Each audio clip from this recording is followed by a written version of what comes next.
Questão sobre o tempo. A felicidade é presente. Excesso de foco no passado gera remorso e melancolia. Excesso de foco no futuro gera ansiedade. Existe o passado e ele habita na minha memória. Claro, o futuro sempre requer alguma estratégia. Porém, a felicidade é algo do aqui e do agora. Um momento lúcido dentro do qual eu estou nesse instante com a minha vida. Pessoas que se preocupam demais com o que está por vir e as que enfatizam demais o que já ocorreu perdem o senso atual. Assim existe um primeiro exercício de felicidade, a consciência do aqui e do agora. Está almoçando com a sua família? Está namorando? Está vendo esse vídeo? Está lendo um bom livro? Entregue-se a isto. Viva! Concordando ou discordando, gostando ou não, esteja ali. Porque isso vai potencializar a experiência. A vida nos celulares contém uma armadilha. Ela vicia o cérebro na novidade e na mudança. Felicidade precisa de um treino de foco. Dante coloca na boca de uma alma do inferno a seguinte ideia: nenhuma dor maior do que recordar-se do tempo feliz na miséria. Com razão. A dor ocorreu? Ficar relembrando é atualizar a dor. Existem males possíveis no futuro? Claro. Sofrer por eles é torná-los reais já agora. Felicidade no aqui e no agora. Consciência. Nietzsche diz que existe um transbordamento, um existir fora da história. Quem não é capaz de repousar, ideia de Nietzsche, esquecendo todo o passado no umbral do momento.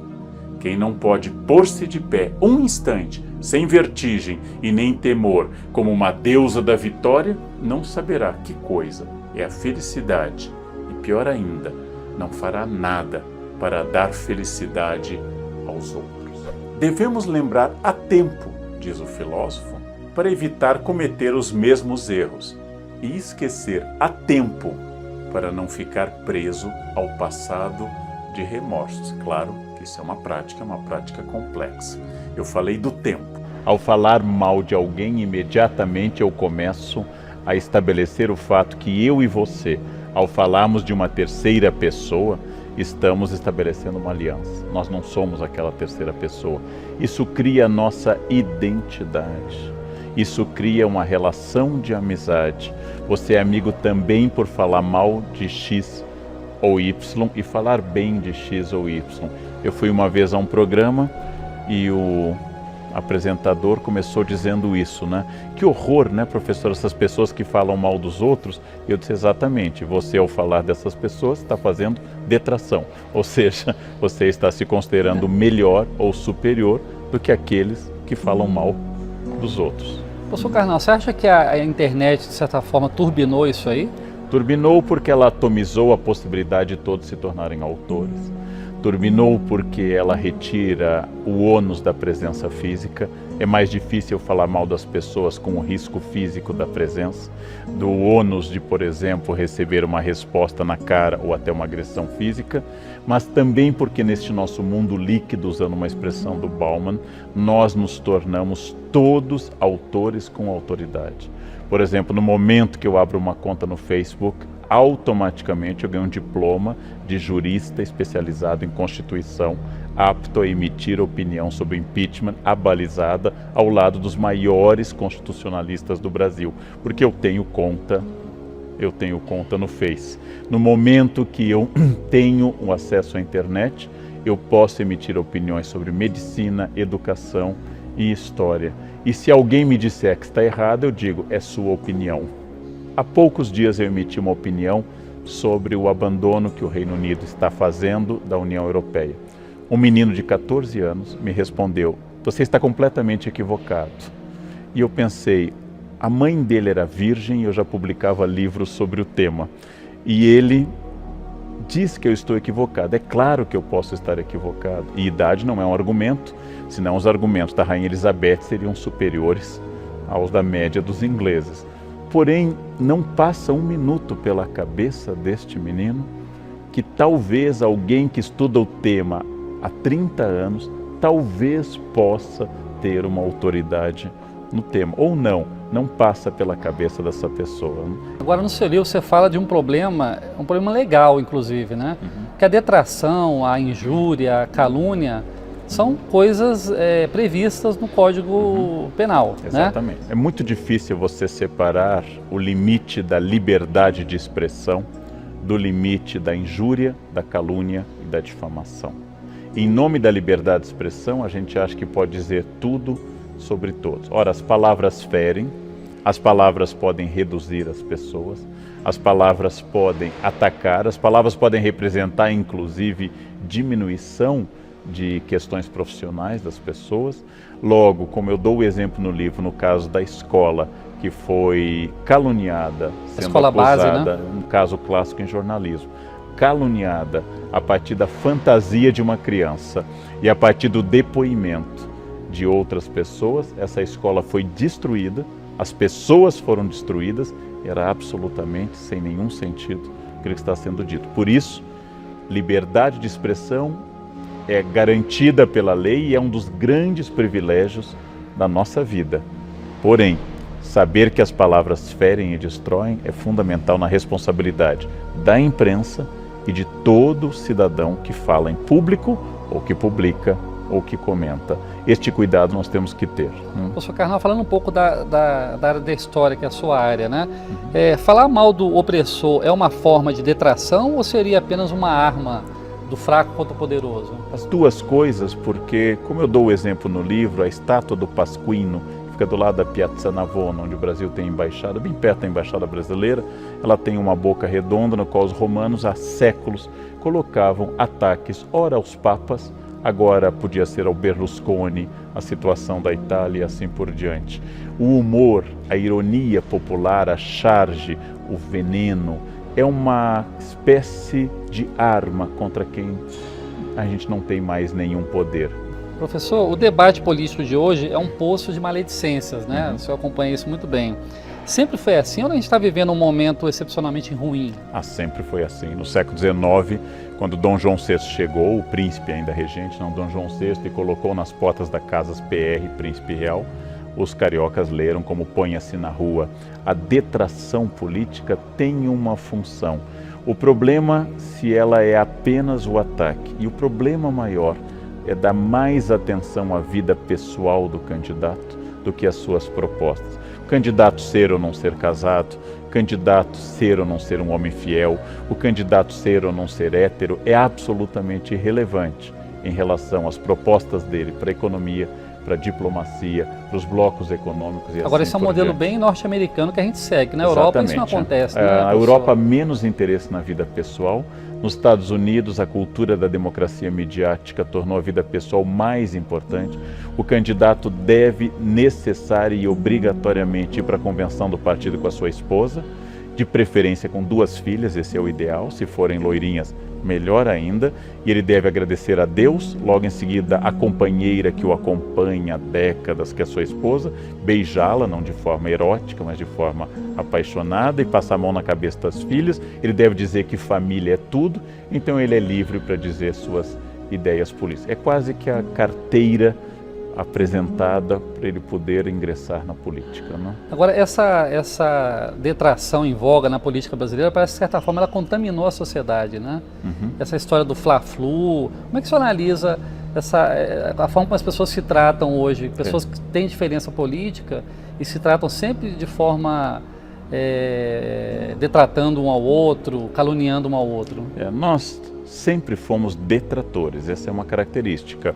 Ulisses Guimarães chamou a junta militar de 1969 de os 3 patetas. Não era uma análise política, não era uma referência ao Moe, ao Larry, ao Joe, como uma tentativa de estabelecer uma proximidade com essas personagens. Porém, a detração é uma questão e é uma questão importante. A outra é o debate de Fla-Flu, nós e os outros, a adjetivação estúpida que tomou conta, porque ela não faz avançar o debate político. Na medida em que cada lado apenas adjetiva, cada lado apenas diz você é o mal e eu sou o bem, nós não temos um acordo político. Nós temos no Brasil desconfiança de 2 instrumentos. Não é que nós não possamos ter essa desconfiança, mas nós temos. Uma é o mercado como instância reguladora das coisas, e a outra é a política como instância onde eu possa resolver os problemas.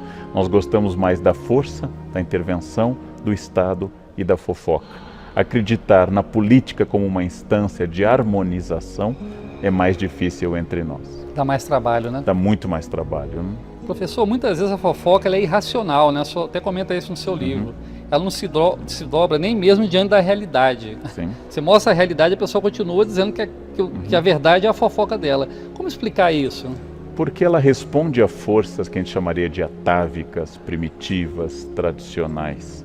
Então, por exemplo, nós historicamente fomos governados por presidentes quase sempre acima do peso. De repente, uma presidente mulher está acima do peso e as pessoas comentam mais isso, que não comentavam nem nas barrigas proeminentes de Lula e seus antecessores. Por quê?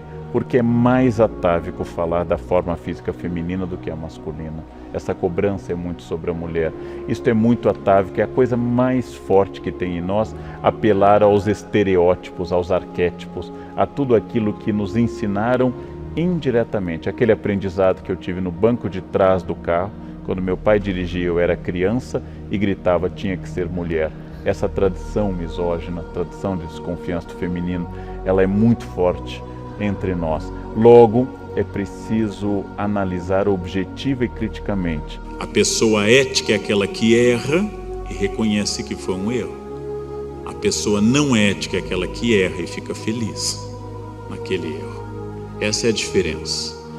Desafio de um mundo líquido, usando a expressão do professor Zygmunt Bauman, é a ética como base de um diálogo. A ética é a única base possível para eu me comunicar com as pessoas. A ética é a única coisa que garante futuro para as pessoas.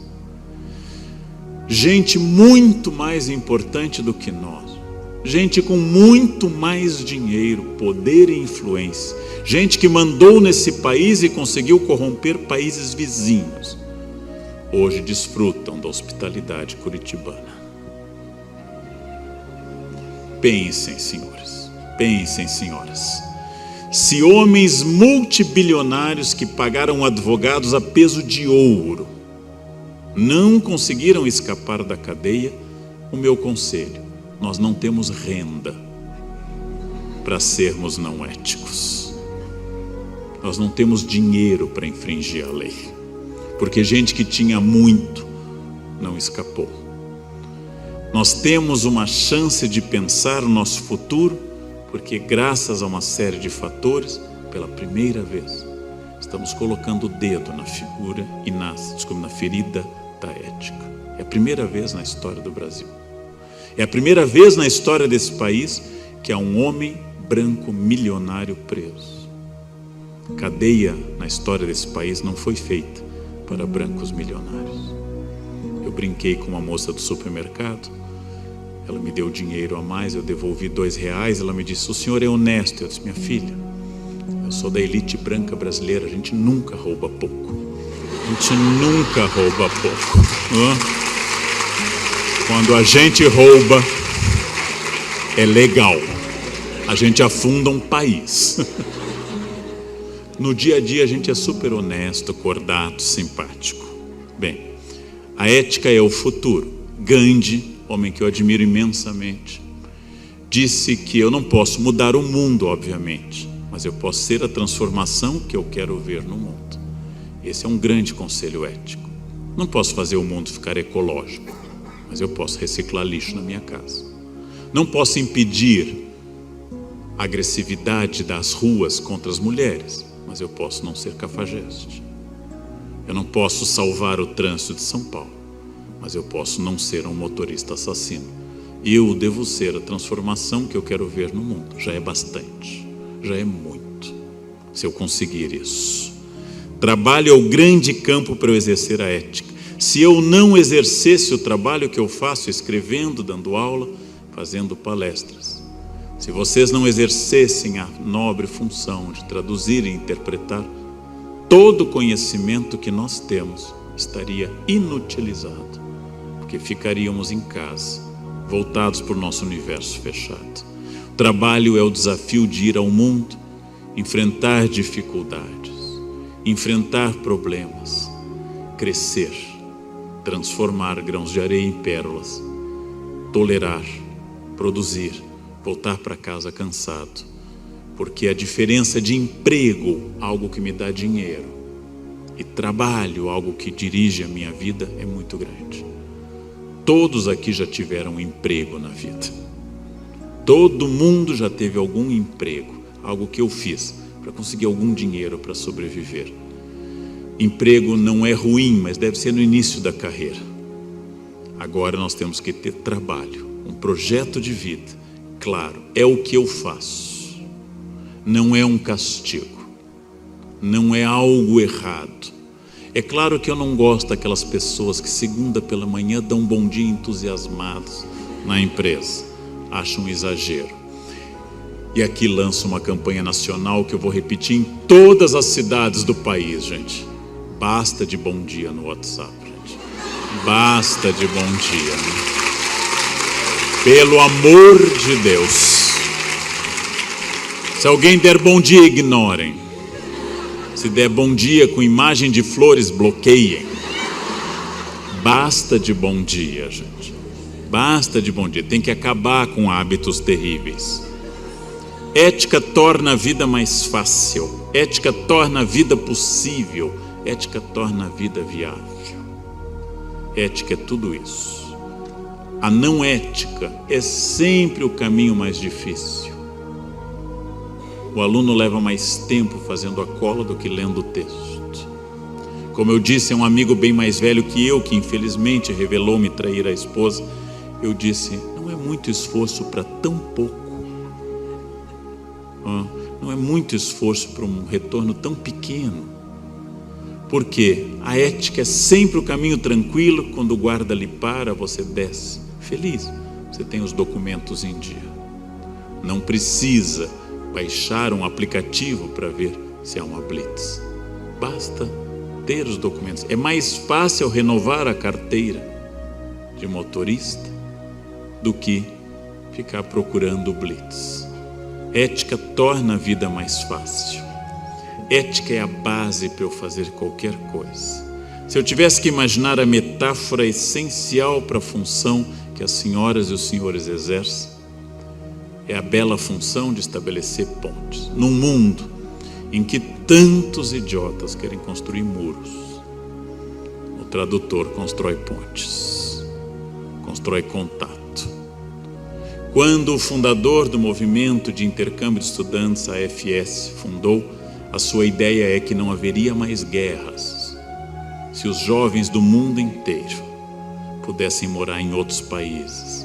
E que se eu conhecesse a cultura de outro país, eu entenderia que ali estão seres humanos, e não estados, e não estereótipos, mas outros seres humanos. Se eu morasse nos outros países, se eu conseguisse traduzir culturas, é a grande aposta de paz do programa AFS. Ou seja, vamos fazer as pessoas se conhecerem, porque aí meu inimigo se torna um conhecido. Quase todo preconceito nasce do medo e da ignorância. Daquilo que eu não conheço, eu tenho medo. A ignorância é a mãe do preconceito.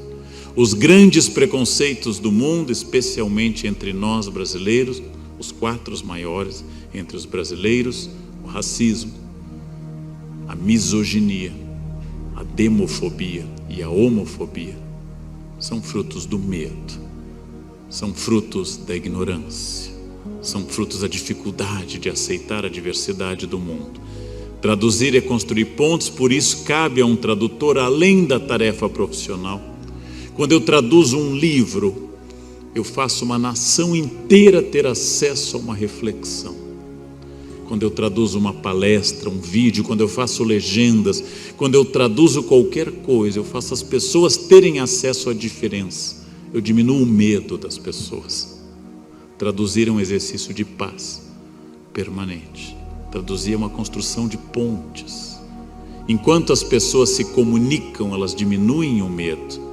O mundo globalizado, um mundo de uma aldeia global onde sabemos das coisas quase que instantaneamente, é um mundo que precisa de um esforço ético titânico.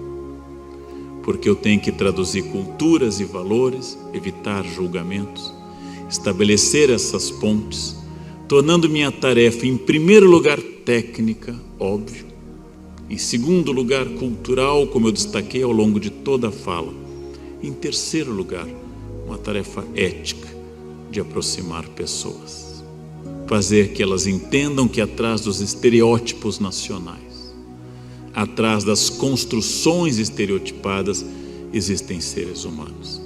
Que surpresa!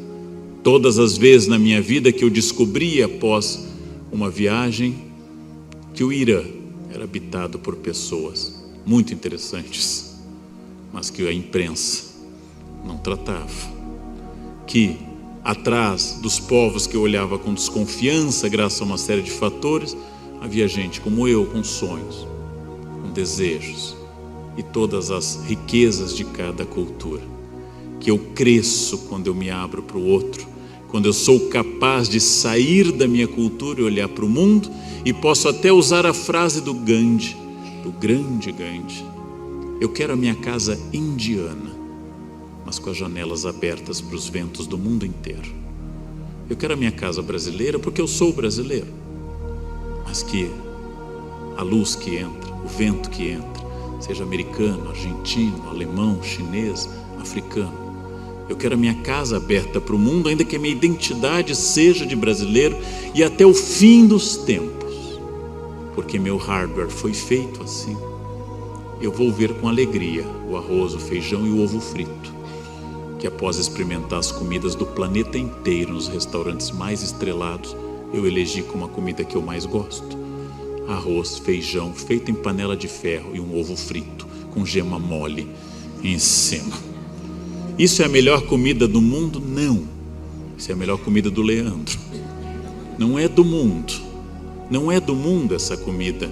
Mas eu entendo que eu tenha uma identidade cultural, mas eu tenho que entender perfeitamente uma pessoa que vai tomar sopa de algas ou peixe cru pela manhã, porque é uma outra civilização. Uma pessoa que vai ter fome de outra coisa, que vai ter outras expressões. E se eu diminuo esse medo nesse mundo globalizado, eu aumento as pontes. Pontes são muito necessárias, porque pessoas que moram em ilhas são pessoas apavoradas com os outros. Metaforicamente, quem se isola tem medo, quem tem medo tem preconceito. Quem tem preconceito exerce violência contra os outros. Traduzir é aproximar o mundo, e para isso a obrigação ética fundamental. A obrigação de não ser, como num conto que eu li o ano passado, o tradutor cleptomaníaco. Não ser a pessoa que vai roubar na tradução. É um conto muito bom que eu recomendo a vocês, o tradutor cleptomaníaco. Não vou roubar na tradução, ou serei o mais honesto possível, aprendendo, criando. Isto faz uma diferença enorme. Quem duvida desses princípios, quem acha que vale a nossa famosa lei do jeitinho brasileiro, quem duvida da ética, quem pensa na possibilidade de ir adiante sem ética, tem uma chance enorme nessa fase de descobrir os encantos da capital do Paraná. Uma chance muito grande. Ética é um caminho tranquilo, porque ética é o caminho que põe as pessoas em contato, tranquilas, tendo contato com as culturas. Acredito muito em tradução, acredito muito em ética, acredito muito que quanto mais eu tenho um governo empenhado em roubar, mais eu tenho obrigação, como brasileiro, de mostrar que eu sou o país e não esse grupo. Eu sou o país que acorda cedo, que trabalha, que paga impostos, que vai atrás de coisas, que está aqui à noite e vocês numa noite de quinta aprendendo, discutindo e pensando. Este é o país que não vai sair amanhã nos jornais. Este é o país que não é manchete, mas esse é o Brasil real que está à minha frente. Bem, empatia é um desafio muito grande. Ela pressupõe, em primeiro lugar, uma vontade de entender ao outro, de tirar um pouco da cegueira sobre o outro e aceitar, discutir e incorporar valores que pertençam ao outro. Empatia é um esforço. Ela é automática com a pessoa simpática, bonita, agradável. E algumas pessoas usam para substituir a palavra grega empatia, a palavra mais contemporânea, mas também de origem grega, energia. É uma das palavras que eu mais odeio na língua portuguesa. Energia é elétrica, atômica, magnética. Fulanos dizem assim: eu fui naquele hotel e a energia do hotel é muito boa. Não, ele é um hotel caro, a toalha tem 1.500 fios, o lençol também, o serviço é bom, é luxo. O que você chama de energia, eu chamo de 920 euros por dia. Não é energia, é luxo. A fulana tem uma energia muito negativa. Não, ela é chata mesmo. Quando você conversa com ela, você tem que ficar enfrentando essa chatice, aí você sai exausto. Não é energia, é chatice. É chatice, né? Torne-a agradável e a energia vai desaparecer. Não existe energia, aura. Existe gente chata e gente desagradável. Para isso eu preciso testar. Dizem os mesmos budistas que uma pessoa difícil queima meu karma negativo. Que as pessoas que vêm com demandas, que as pessoas desagradáveis estão ali para me fazer crescer. E como tem gente que me faz crescer. Nossa, a todo instante. Eu que cometo com frequência o erro da ira, da raiva, que sou rápido, sou estratégico, sou dinâmico, pego 2 aviões por dia e tenho que ser submetido ao timing, ao tempo dos outros. Passando pelo exame dos raios-x, a pessoa passa na minha frente, é o celular, apita e ela volta. Depois o relógio, eu esqueci o relógio. E eu ali envelhecendo, me aproximando da morte e quase perdendo o avião.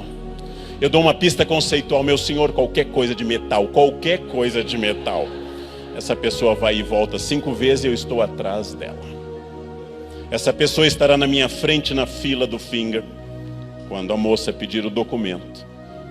E este senhor ou essa senhora vai procurar na bolsa ou na mochila um buraco negro. Eu não sei onde está o documento. E eu já com o documento desde que saí do táxi no ângulo adequado para mostrar. Enfim, essa pessoa acha o documento. Entra no avião intimorata, destemida, vai até o fundo e olha para o ticket 2A e começa a voltar, contrariando a piracema que vai até o fundo do avião. Essa pessoa, vejam, Gadon, essa pessoa antipática vai sentar do meu lado sempre.